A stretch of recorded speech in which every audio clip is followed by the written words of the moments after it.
Personne ne peut savoir ce qui s'est réellement passé, parce que ce qui est sûr, comme le dit très bien Choprade, c'est que tout djihadiste de banlieue est un type qui est dans les mains des services. Choprade l'a très bien dit. L'hypothèse, moi, que je défends depuis longtemps et qui est attestée par l'histoire dans de nombreux cas, c'est que le terrorisme, c'est d'abord un fait étatique. C'est d'abord le fait de services de renseignement. On infiltre les milieux radicaux, qu'ils soient d'extrême droite, d'extrême gauche, islamistes, tout ce que vous voulez, ultra-religieux. On les infiltre, on détecte par des méthodes qui sont parfaitement rodées psychologiquement les profils susceptibles d'aller jusqu'au bout de l'acte.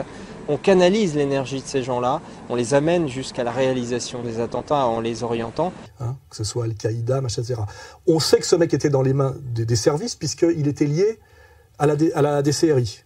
On sait qu'il a voyagé partout, ce qui n'est absolument pas cohérent avec un jeune voyou local. Il est allé en Afghanistan, au Pakistan, en Israël, ce qui est normalement impossible, même d'un point de vue des visas. Donc il avait 2 passeports.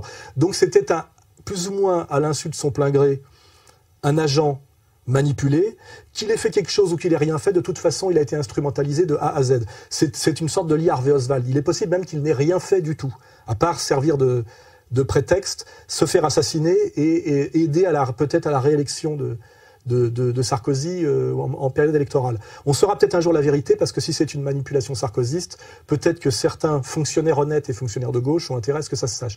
Mais l'affaire Mera pue de A à Z. Donc au mieux, taisons-nous sur l'affaire Mera, mais n'accréditons pas la thèse d'un jeune djihadiste représentatif des jeunes de banlieue dont le but était d'assassiner des enfants à la sortie des écoles et qui aurait été un électron libre. C'est absolument faux.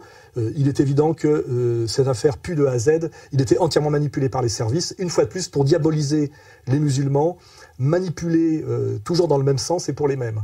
Et de façon, au niveau des...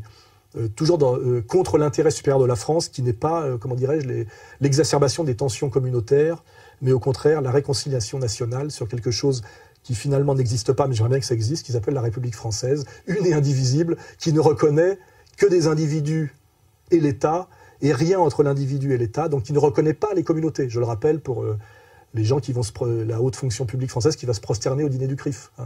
Tout ça n'existe pas normalement dans la Constitution française. C'est contraire à la Constitution française, je le rappelle. Donc la fin de la digression sur Mera.